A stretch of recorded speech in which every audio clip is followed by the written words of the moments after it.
J'aurais voulu que nous puissions considérer notre propre culture comme quelque chose d'aussi étranger à nous-mêmes que la culture, par exemple, des Arabèches ou des je n'ai pas l'impression d'enseigner, c'est-à-dire d'exercer par rapport à mon auditoire un rapport de pouvoir. L'enseignant, c'est celui qui dit, voilà.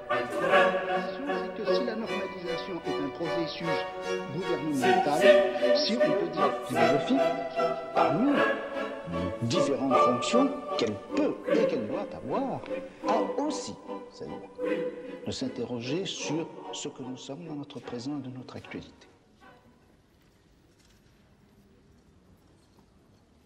C'est très étonnant quand si on pose par exemple devant soi l'ensemble des livres de Foucault. Il y a une question qu'on les regarde, c'est est-ce que c'est la même personne qui les a écrits?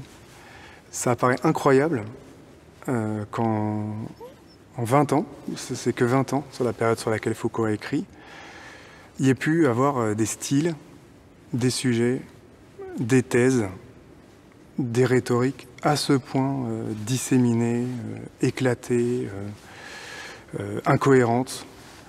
Et on se demande qu'est-ce qui fait l'unité de cette œuvre, si ce n'est que ce nom, dont on se demande à quoi il renvoie, puisqu'il y a pratiquement un vide dans ce qui serait le rapport entre tous ces livres.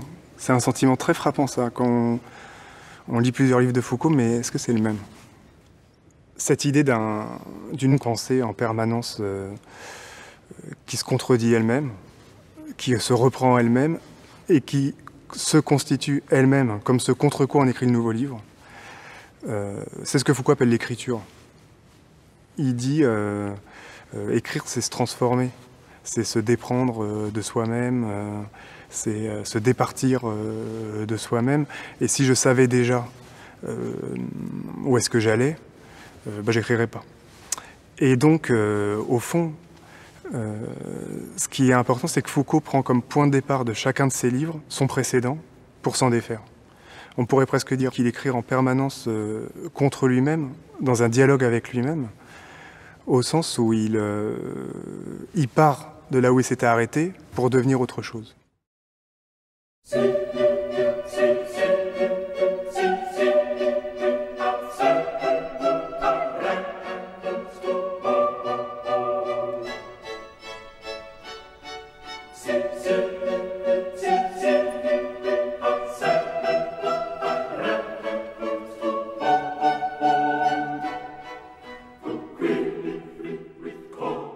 Michel Foucault publie en 1961 une histoire de la folie à l'âge classique. Il propose une lecture originale de l'idée de déraison en Occident. Foucault analyse la rupture qui s'opère à la fin du Moyen-Âge, quand les fous sont exclus de la société pour être enfermés et soumis au pire traitement. Jusqu'alors, le fou était plutôt bien accepté par la communauté. On le considérait comme une figure de la raison, détenteur d'une part de vérité. Il y avait le fou du roi et sa vertu critique, ou l'idiot du village, fêté dans les charivaris. La folie hantait l'imaginaire occidental, de Bosch à Dürer, de Bruegel à Erasme. Au XVIIe siècle se produit un changement décisif. Sur ordre du roi, les fous sont emmenés de force avec les vagabonds, les criminels, les débauchés, les homosexuels, tous ceux qui dérangent l'ordre social. C'est ce que Foucault appelle le grand renfermement. L'âge classique disqualifie la folie. Les insensés sont mis au banc de la société et traités comme des bêtes sauvages. Je dirais que je fais l'histoire des problématisations, c'est-à-dire l'histoire de la manière dont les choses font problème. Comment et pourquoi, et sur quel mode particulier, la folie a-t-elle fait problème dans le monde moderne? Et pourquoi est-ce que c'est devenu un problème important? Au début du XIXe siècle, le regard sur la folie a de nouveau changé. Le fou est maintenant considéré comme un malade mental. On l'étudie, on cherche des traitements, on propose des soins.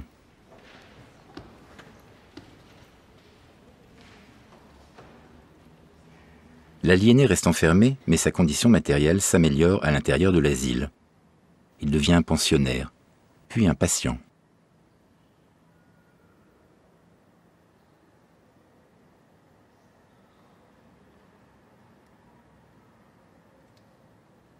Foucault montre comment l'idée de la folie se médicalise. Elle accompagne la naissance du discours psychiatrique.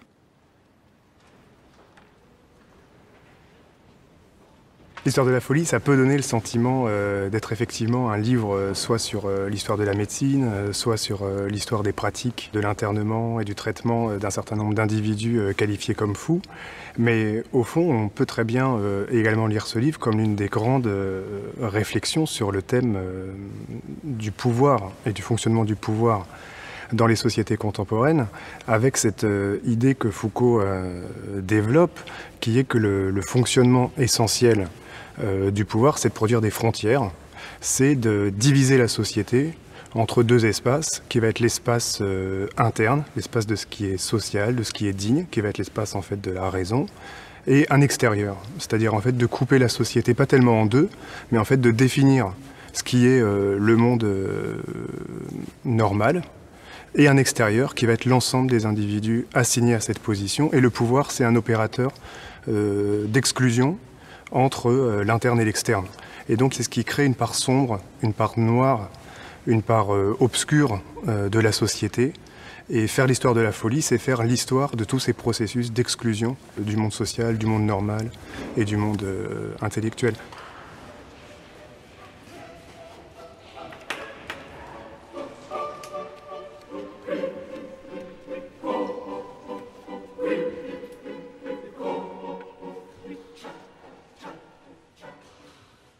La tâche essentielle de la pensée chez Foucault, ça a toujours été de débusquer les mécanismes de pouvoir là où ils étaient dissimulés.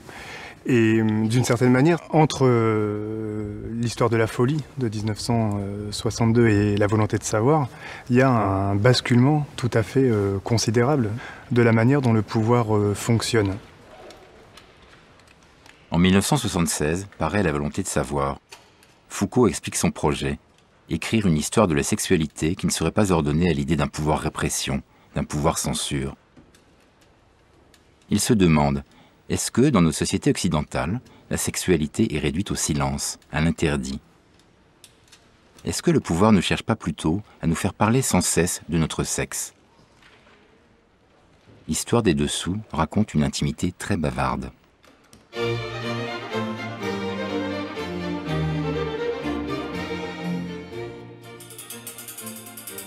L'armature, qui sous-tend la robe, dissimule le corps.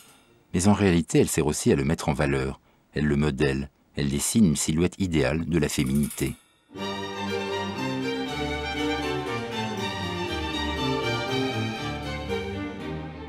Le corset métallique emprisonne le buste. Il écarte les regards. Il protège des indiscrétions. Pourtant, cette grille, pareille à une armure, raconte aussi la possibilité du désir. La tentation n'est jamais loin.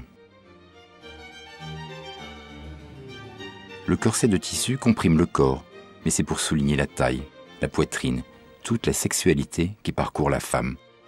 Et finalement, le secret n'est jamais très bien gardé. Dissimuler est une manière d'exhiber. Chez l'homme aussi, c'est une confession, une manière d'avouer sa virilité. Et comme la combinaison de la femme, le slip fait un commentaire explicite de notre intimité.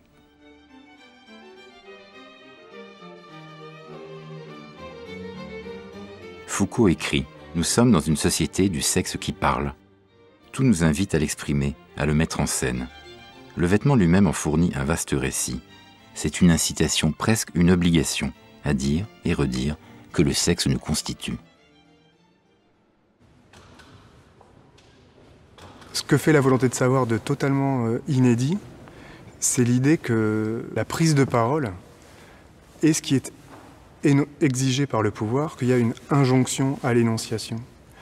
Alors que dans toute la théorie classique, la parole, c'est ce qui fait peur.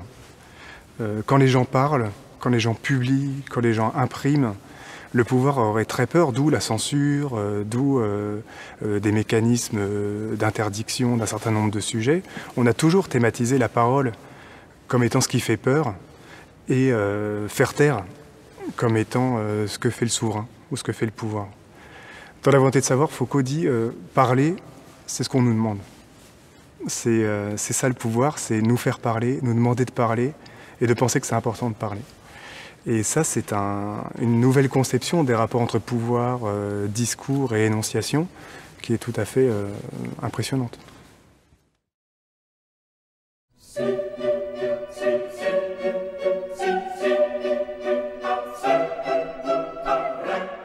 Chez Foucault, d'un livre à l'autre, la question du pouvoir peut aussi se comprendre à travers le problème du corps. Dans l'histoire de la folie, le corps est réprimé, empêché. Sa sexualité est entravée, vouée au silence. Tout débordement est proscrit. Le corps est l'objet d'un interdit, et le pouvoir qui le tient est un pouvoir qui dit non. Dans La volonté de savoir, en revanche, Foucault dit que le corps est mis à l'honneur, amplifié, encouragé. La sexualité est commentée et fait l'objet d'un discours permanent. Le pouvoir est un pouvoir qui dit oui. Il suscite, il constitue chacun de nous. Le corps est toujours un lieu traversé de pouvoir.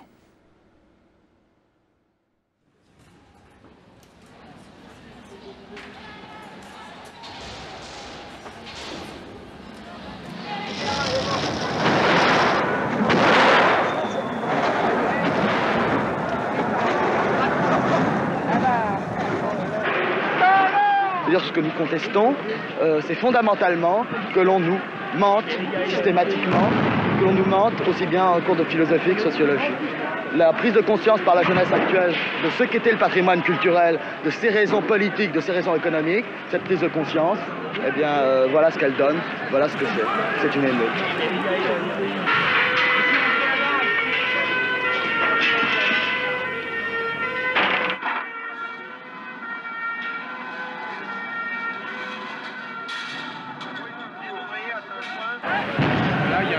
Qui brûle, on nage dans les gaz. Mai 68, Foucault arrive à Paris à la fin des événements. Il revient de l'étranger où il enseignait la philosophie. Très vite, il prend la mesure des nouveaux enjeux politiques. L'université de Vincennes. Pour les uns, c'est le bastion rouge, le rendez-vous des nostalgiques de mai 60. 6 mois plus tard, Foucault est nommé directeur du département de philo à la nouvelle faculté de Vincennes. Sur le campus, les militants de la gauche prolétarienne imposent la pensée Mao Tse-tung. Dans les couloirs, on vend des frites et des merguez, mais interdiction de filmer. Pour nous, à Vincennes, le principal, c'est que les étudiants se lient avec les masses populaires et particulièrement avec les masses ouvrières et les masses paysannes. Par conséquent, nous considérons que Foucault soutient les étudiants et les enseignants engagés dans des actions radicales. Lui-même est plusieurs fois arrêté par la police qui envahit la faculté. Il n'approuve pas toujours le dogmatisme des militants, mais il reste solidaire du mouvement. C'était un personnage que j'admirais pour... Bon, c'était une époque où justement toute intervention dans la rue ou toute intervention concernant la liberté, l'utopie, la prison, le bonheur, l'intolérable, bon, pour moi c'était très important et donc c'était une grande figure. Qui était pour moi, je dis bien, plus importante presque que celle de Sartre. Avec Jean-Paul Sartre et une poignée de militants, Foucault multiplie les actions pour défendre la cause des immigrés, pour soutenir des travailleurs sans papier, pour protester contre des expulsions.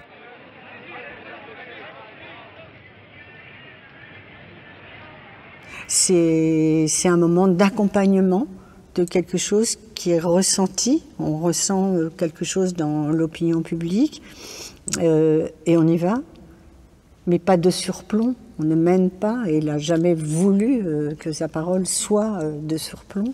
Et voilà, en ce sens-là, je trouve que c'est vraiment un type d'intellectuel très particulier qui ne généralise pas sa pensée et qui va là où sa réflexion l'a mené. Je pense que la philosophie, parmi différentes fonctions qu'elle peut et qu'elle doit avoir, a aussi celle-là. de s'interroger sur ce que nous sommes dans notre présent et de notre actualité. En 1970, Foucault est élu au Collège de France. Sa chaire s'intitule « Histoire des systèmes de pensée ». Le Collège de France est un lieu prestigieux, une sorte de panthéon des intellectuels. Mais Foucault, s'il accède à ce temple du savoir, ne veut pas y rester enfermé.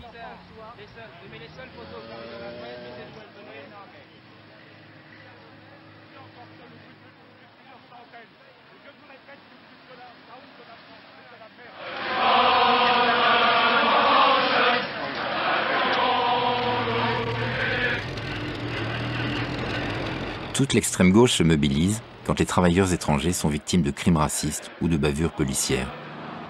Foucault accompagne le mouvement de protestation avec d'autres figures comme Sartre ou Jean Genet.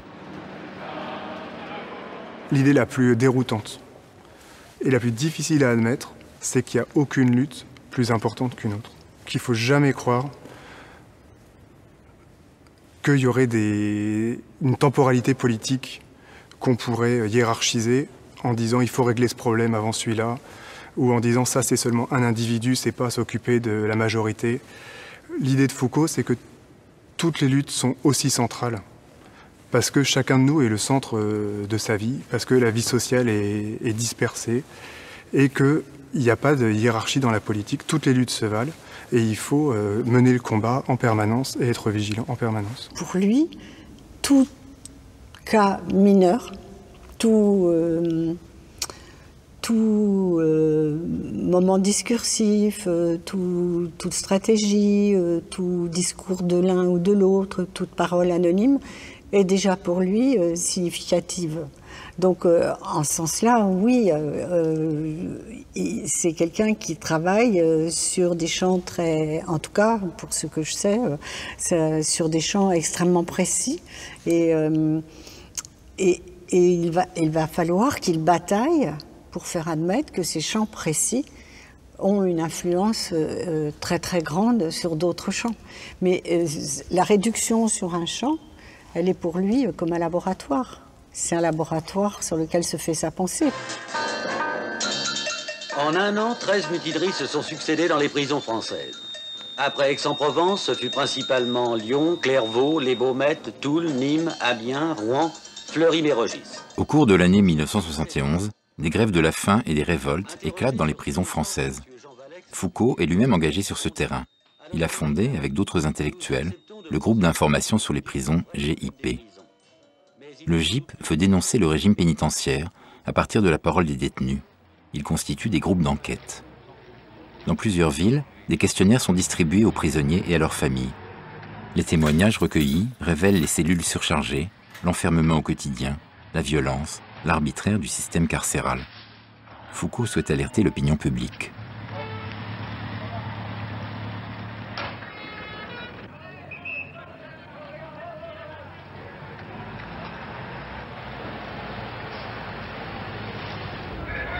En décembre 1971, une mutinerie a lieu à la prison de Toul. Foucault va sur place et tient une conférence de presse pour dénoncer les conditions des prisonniers. Il ne peut pas parler dans la rue comme il écrit dans ses livres.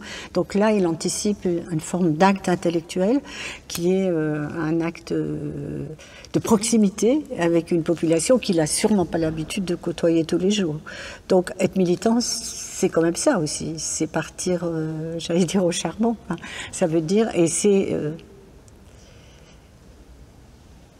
désirer accompagner aussi la pensée des autres, parce que je pense qu'il y a une interaction et que c'est une interaction qu'il a toujours voulu.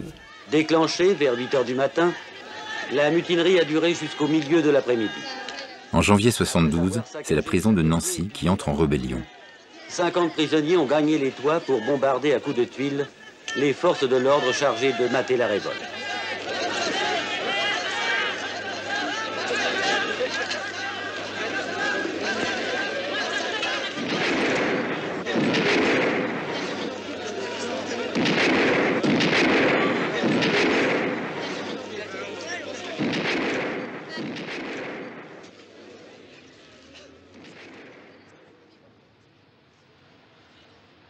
Ce mai 68 des prisonniers a fait 4 blessés légers dans les deux camps. Le 17 janvier 1972, Foucault manifeste devant le ministère de la Justice.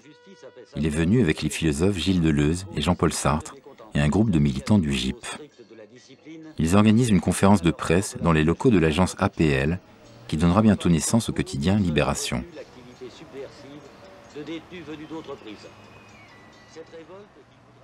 La question dont je parle, c'est qu'est-ce que nous sommes et qu'est-ce que nous sommes aujourd'hui. Et qu'est-ce que c'est que cet instant qui est le nôtre. Donc, si vous voulez, c'est une histoire qui part bien de cette actualité. Deuxième chose, c'est que, en essayant de poser des problèmes concrets, je pars forcément, et ce qui me paraît intéressant, c'est de choisir comme domaine des points qui sont particulièrement fragiles ou sensibles dans l'actualité. C'est-à-dire que je ne concevrai guère une histoire, si vous voulez, qui soit proprement spéculative et dont le champ ne soit pas déterminé par quelque chose qui se passe actuellement.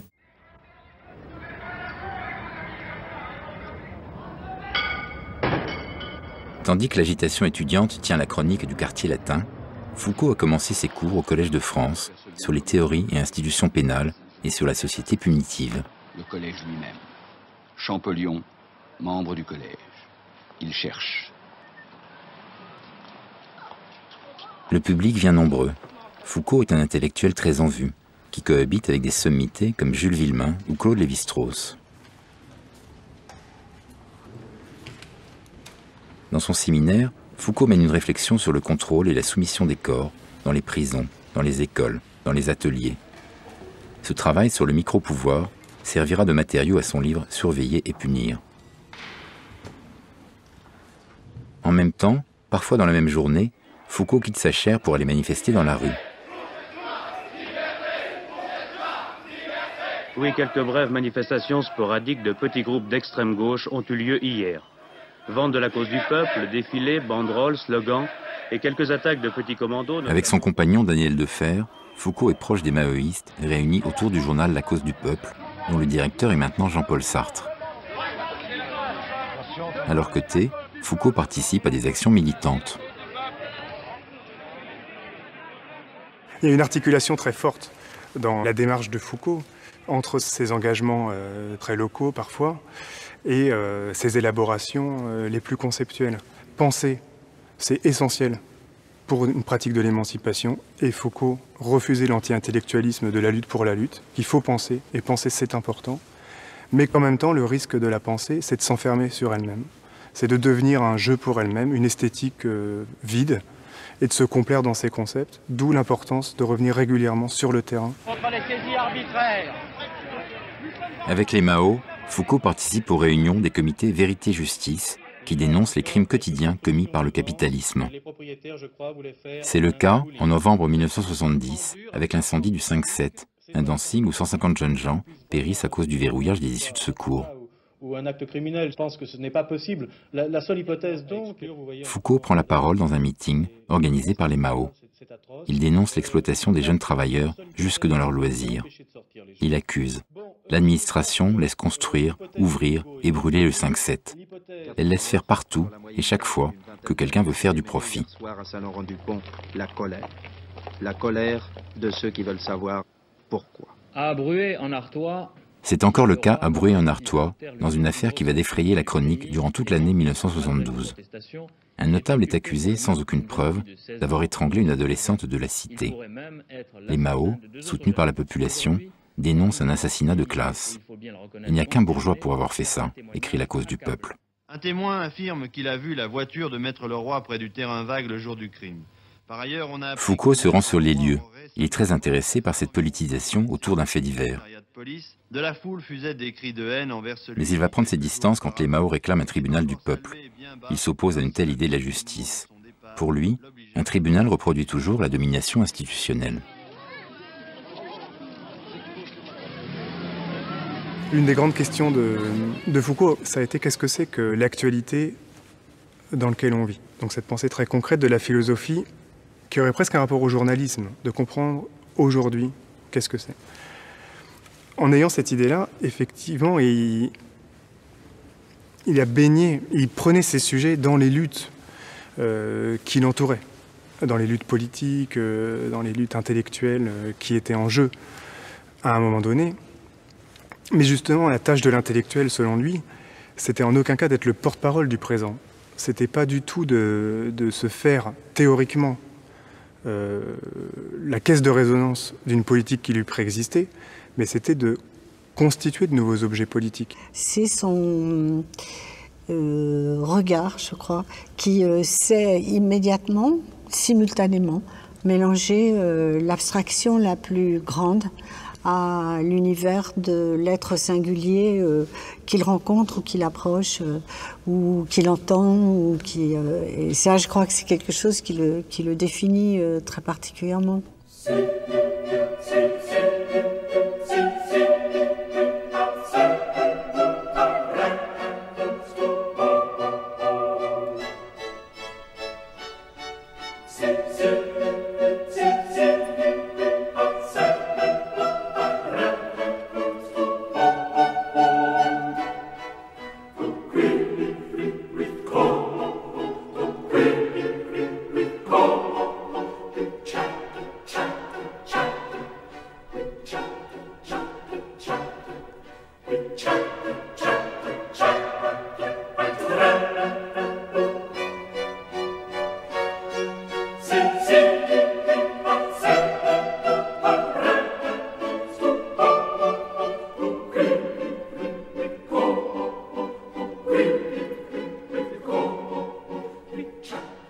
Dans Les mots et les choses, publié en 1965, Foucault se demande comment se constitue le savoir d'une époque.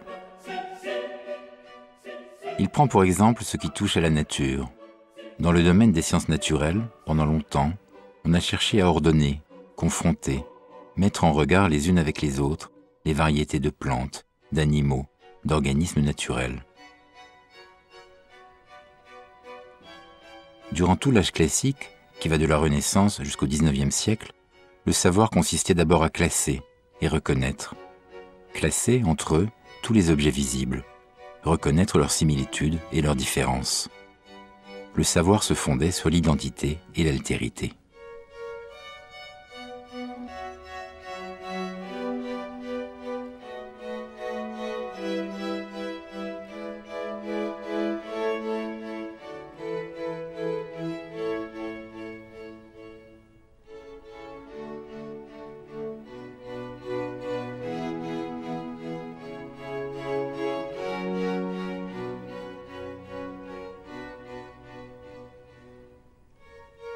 Plus tard, au tournant du XIXe siècle, est venue l'idée d'une évolution des espèces, d'une mutation d'un même organisme à l'autre.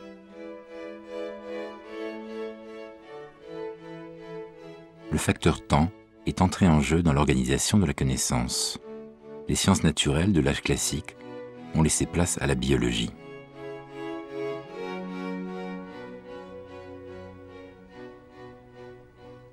Pour Foucault, le savoir de chaque époque s'appuie sur un socle invisible. Il existe un ensemble de règles qui organisent les théories, les opinions, les pratiques. Ce sont des structures sous-jacentes à la pensée, qui la rendent possible. Les hommes eux-mêmes n'en ont pas conscience. Toute la tradition liée au marxisme a attaqué les mots et les choses comme niant le rôle de l'homme dans l'histoire et comme si nous avions simplement des structures a priori qui se succèdent sans qu'on sache très bien comment elles se succèdent ni comment elles apparaissent. Foucault répondait à ça, ce qu'on m'oppose, c'est une histoire mythologique que les historiens aujourd'hui ne pratiquent plus. Toute cette idée que Foucault pose dans Les mots et les choses, c'est bien qu'il faut faire une histoire des formes qui se mettent à exister de manière totalement indépendante de quelqu'un qui l'aurait voulu ou de choses qu'il aurait voulu, et qu'il y a des formes structurées qu'on peut analyser et qui échappent totalement à toute décision, à tout centre, à toute instance qui le déciderait. Et ça, je pense, c'est une idée quand même très importante. Je crois que, paradoxalement, le développement des sciences humaines nous conduit maintenant beaucoup plutôt à une disparition de l'homme qu'à une apothéose de l'homme. En effet, qu'est-ce qui se passe actuellement avec les sciences humaines? Eh bien, les sciences humaines ne découvrent pas du tout le noyau concret, individuel, positif, en quelque sorte, de l'existence humaine. Tout au contraire, ce qu'on voit lorsque l'on étudie, eh bien, par exemple, les comportements, structures de la famille, par exemple, c'est ce qu'a fait Lévi-Strauss. Ou lorsqu'on étudie les grands mythes indo-européens, comme l'a fait Dumézil. Ou encore, lorsqu'on étudie, eh bien, précisément, l'histoire même de notre savoir, on s'aperçoit que ce qu'on découvre, ce n'est pas l'homme dans sa vérité, l'homme dans ce qu'il peut avoir de positif. Et ce qu'on découvre, c'est des sortes de grands systèmes de pensée, de grandes organisations formelles, qui sont en quelque sorte comme le sol sur lequel les individualités historiques apparaissent. C'est un livre qui a été violemment attaqué, qui a été considéré comme un livre d'un philosophe de droite, qui niait l'action humaine, Sartre dira la praxis transformatrice, qui précisément est ce qui permettrait d'expliquer les transformations historiques. On peut dire que son livre est une grande polémique intellectuelle et philosophique contre toute une tradition, la phénoménologie, l'existentialisme, l'humanisme. Donc on peut dire que c'est un livre qui est écrit contre Sartre, contre Merleau-Ponty et contre les grands noms qui dominaient la vie intellectuelle, culturelle et théorique de l'époque. Quelle idée de l'homme avez-vous ? Je crois que l'homme a été, sinon un mauvais rêve, sinon un cauchemar, du moins une figure très particulière, très déterminée, historiquement située à l'intérieur de notre culture. Vous voulez dire que c'est une invention ? C'est une invention que l'homme. Ce n'est pas l'homme, la notion d'homme, la catégorie d'homme qui est au centre du savoir et de la réflexion, mais ce sont les systèmes, les structures. Donc Foucault est un penseur structuraliste, donc anti-humaniste en ce sens-là. Oui.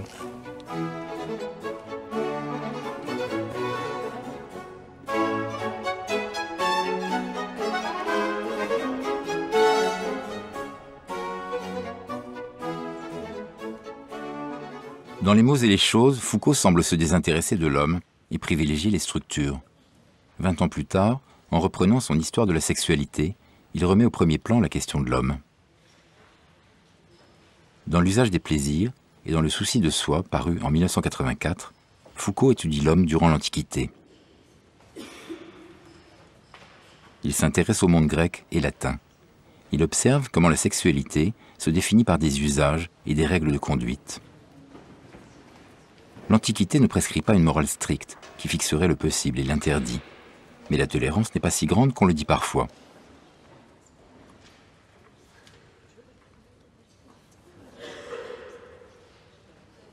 Pour être vertueux, l'homme doit faire des choix, conformes à son statut social et à sa position dans la maison et dans la cité.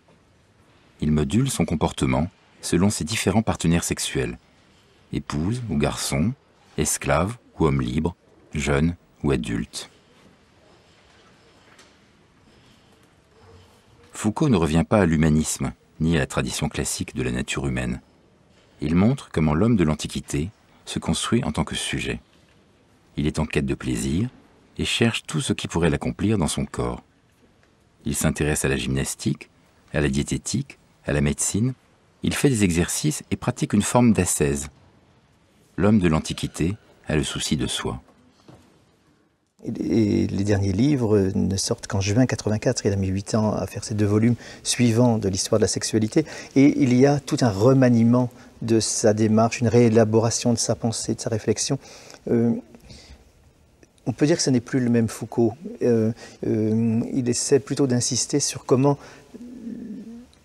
chacun de nous, individuellement ou collectivement, peut s'inventer soi-même en travaillant par les arts de soi, comme il dit, qu'il va chercher dans l'Antiquité grecque notamment, et romaine.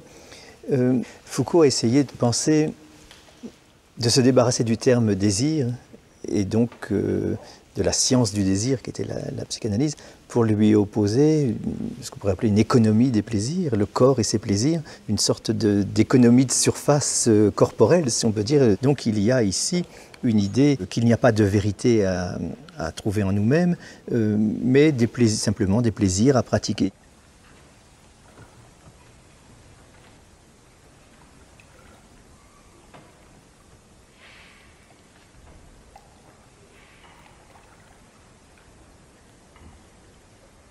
Ce qui intéresse Foucault dans son voyage vers la Grèce de l'Antiquité, c'est nous aujourd'hui. Il essaie de penser des pratiques de subjectivation pour nous aujourd'hui.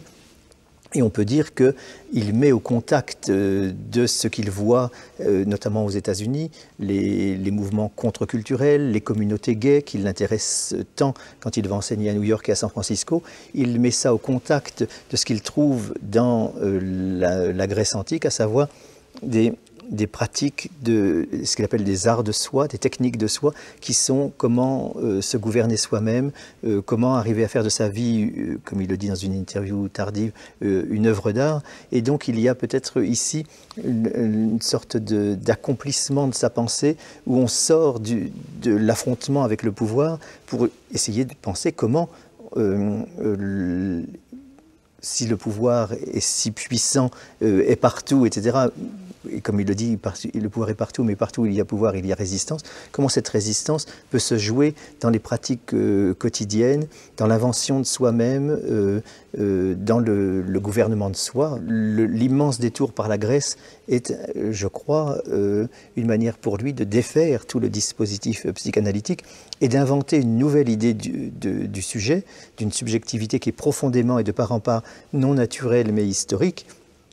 Et puisqu'elle est historique, on peut la transformer par l'activité politique, pratique et le travail de soi sur soi, notamment, l'exemple qu'il donne dans les interviews, c'est toujours quasiment le même d'ailleurs, les communautés gays américaines qu'il rencontre à la fin des années 70 à New York et à San Francisco, et qui, je crois, sont quelque chose de très très important pour lui, parce qu'il voit qu'on peut inventer des choses nouvelles, différentes, dans des pratiques de soi qui ne sont pas liées à une vérité naturelle, transhistorique, etc., mais qui sont une création de soi-même, création de communauté, donc création d'individus et de groupes à partir de collectifs qui s'organisent eux-mêmes.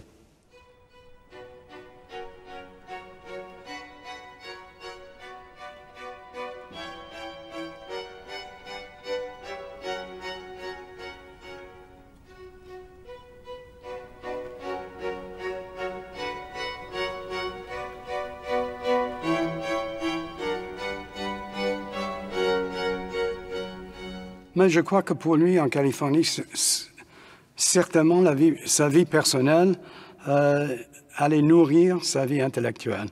Parce que je crois que ce qu'il a découvert en Californie, et à certains moments, je le trouvais même un peu naïf, mais d'une manière merveilleuse, enfin, de sorte d'ouverture très, très généreuse à ce qui se passait là-bas.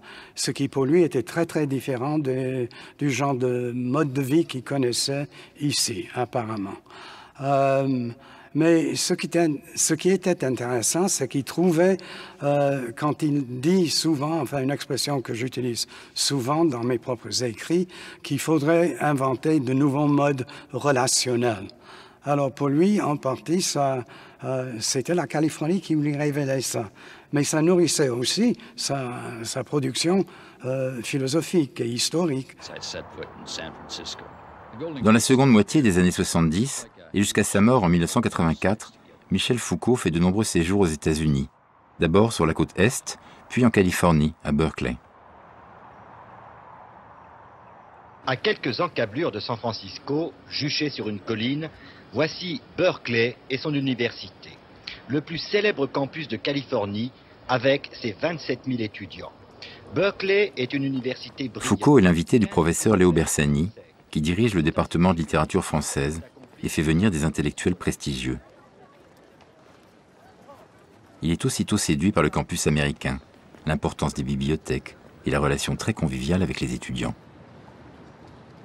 La première conférence publique qu'il a faite à Berkeley, il n'y avait que 50 personnes dans le public. Donc ça montrait... Et pour la deuxième, j'avais l'impression qu'il y en avait 2000. Donc en 5 ans, ça avait pris. Cela se passe à San Francisco, tête chercheuse de la société californienne, ville pilote de la révolution culturelle américaine. Pour nous, Européens, c'est à la limite de la provocation. À San Francisco, le quartier Castro donne l'exemple d'un mode de vie totalement inédit. La tolérance envers les communautés sexuelles en fait un lieu réputé pour toutes sortes d'expérimentations. Foucault participe avec enthousiasme à cette nouvelle forme d'existence.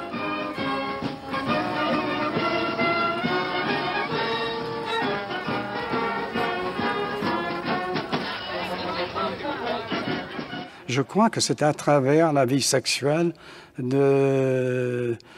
monde gay qu'il a découvert des modes de vie intéressants pour lui. Mais en même temps, je crois que c'était pas vraiment la vie sexuelle qui l'intéressait. Par exemple, quand il parlait des pratiques SM à San Francisco, c'était un mode de vie qui n'était pas nécessairement sexuel que ça ouvrait pour lui. Mais c'était une certaine manière de se mettre en rapport avec les autres et qui dépassait de loin les pratiques sexuelles. Le nouveau mode de vie recherché par Foucault concerne aussi les drogues hallucinogènes, en particulier le LSD, dont il fait la découverte avec ses amis californiens. Il va poursuivre régulièrement cette expérience à Paris, en compagnie de jeunes écrivains comme Hervé Guibert ou Mathieu Lindon, qui font partie de ses amis proches. Paris, c'est aussi le Collège de France, où il continue son séminaire annuel.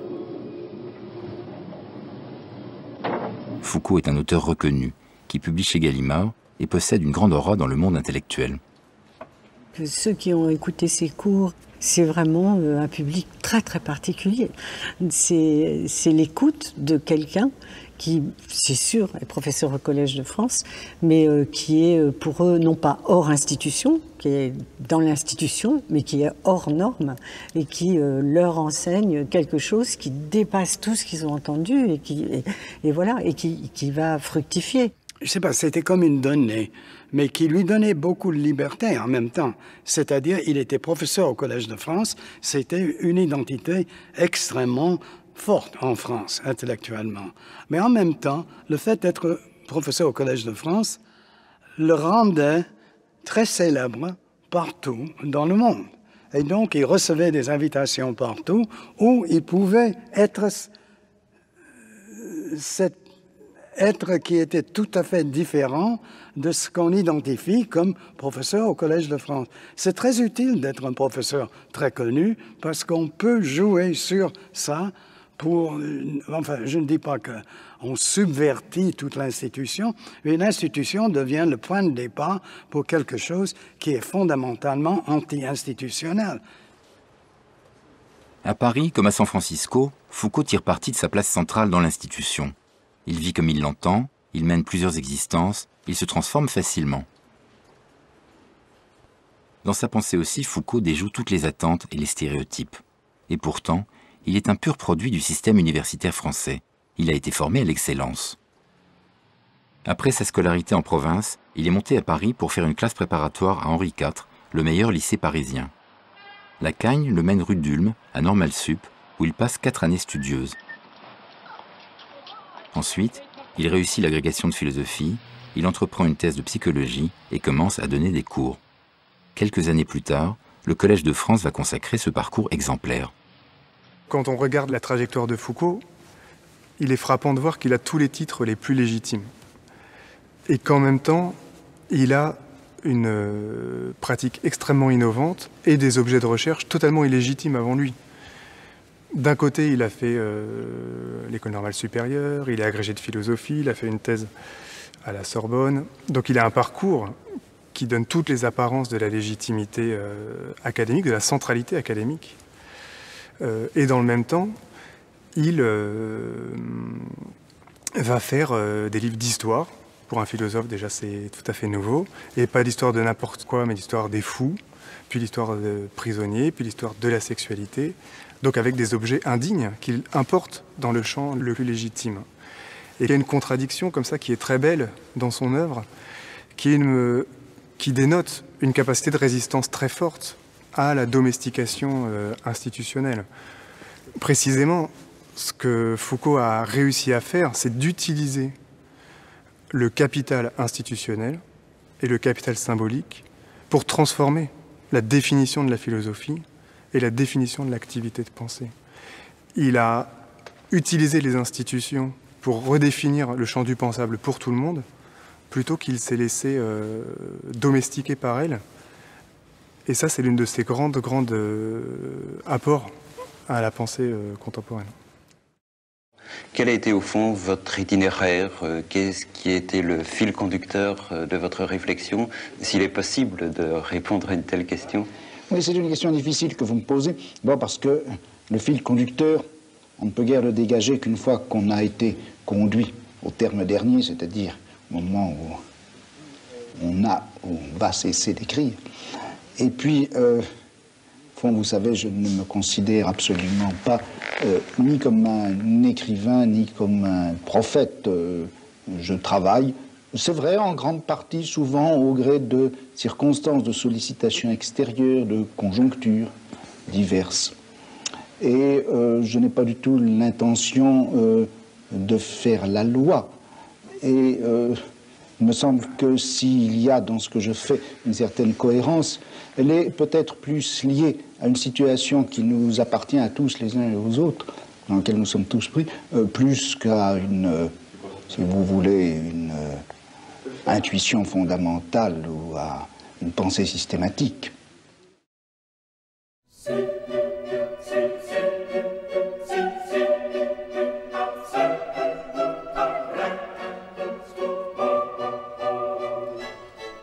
Les écrits de Foucault portent sur les sujets les plus divers, sur la folie, sur les fondements du savoir, sur la pénalité, le biopouvoir. Ils concernent la philosophie, l'histoire, le droit, la littérature. Une telle diversité aboutit à une mise en scène inachevée, avec des fragments, des perspectives contraires, des reprises et des reniements. C'est une mise en scène qui n'est pas la mise en scène de son bon vouloir ou de sa fantaisie personnelle.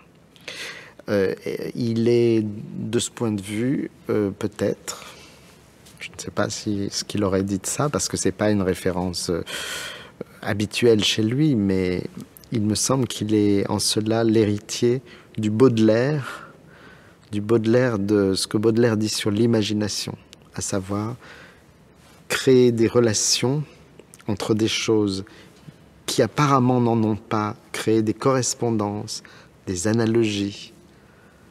Et de cette façon, l'imagination crée un savoir des choses inaperçues. Donc Foucault, peut-être avec l'inconscient, il avait son problème, voilà, mais c'est bien de ça pour moi qu'il s'agit. C'est de, quand on fait ces espèces de montages, en traversant les frontières, de mettre des choses ensemble qui ne devaient pas être fatalement ensemble, on crée un savoir non standard. On crée des rapports, des relations. On les crée par montage, et de deux choses l'une, ou ce montage est raté, c'est-à-dire que c'est gratuit et ça ressemble à rien, ou on découvre ça c'est le meilleur des cas, et Foucault l'a fait souvent, où on découvre une analogie féconde, quelque chose qui révèle un impensé. Le montage proposé par Foucault ouvre des analogies, des pistes inédites, et même parfois des malentendus très fructueux. Foucault s'amusait que l'histoire de la folie à l'âge classique ait pu être lue comme un éloge de l'antipsychiatrie moderne. Il acceptait qu'on interprète Surveiller et punir comme une critique de la société d'aujourd'hui, alors que son ouvrage parlait des siècles passés. Les livres de Foucault s'affranchissent de leur époque et nous transportent d'un monde à l'autre. Ce qui m'étonne le plus, c'est comment il est arrivé jusqu'au Collège de France. Je dis ça peut-être en relation avec un état peut-être actuel, peut-être plus figé des disciplines aujourd'hui qu'à l'époque où Foucault y est entré. Mais là où il est remarquable, et là où sa leçon, elle est pour tout le monde et pour très longtemps, c'est qu'il faut savoir traverser les frontières. La gestion territoriale, là il est proche de Deleuze évidemment, hein, le Deleuze-Guattari des sciences royales, sciences nomades.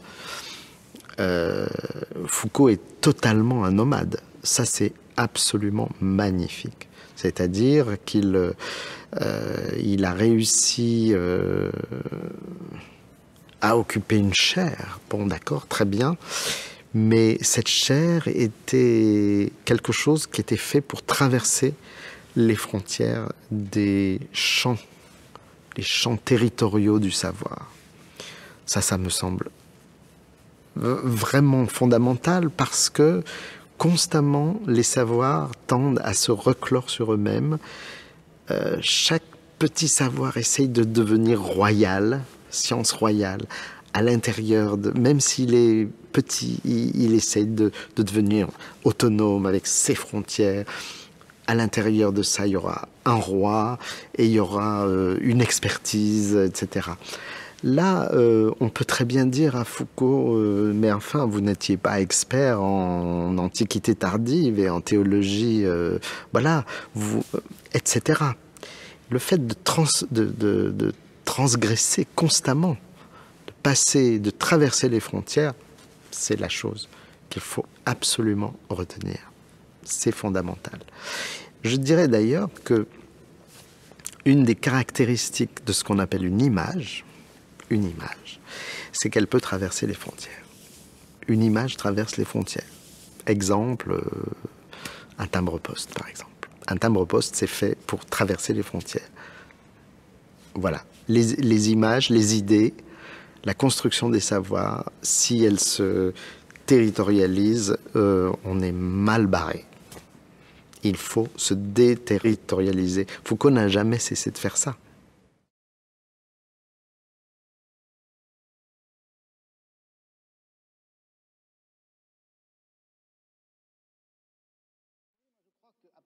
D'un certain moment qu'on peut situer entre la fin du XVIe siècle et le début du XIXe, il s'est passé un phénomène important tout de même, c'est que l'homme a cessé d'être immédiatement dominé par les grandes menaces de la mort, c'est-à-dire par les menaces des épidémies, des famines. Et moi, ce que je voudrais savoir, c'est comment, justement, on arrive au savoir.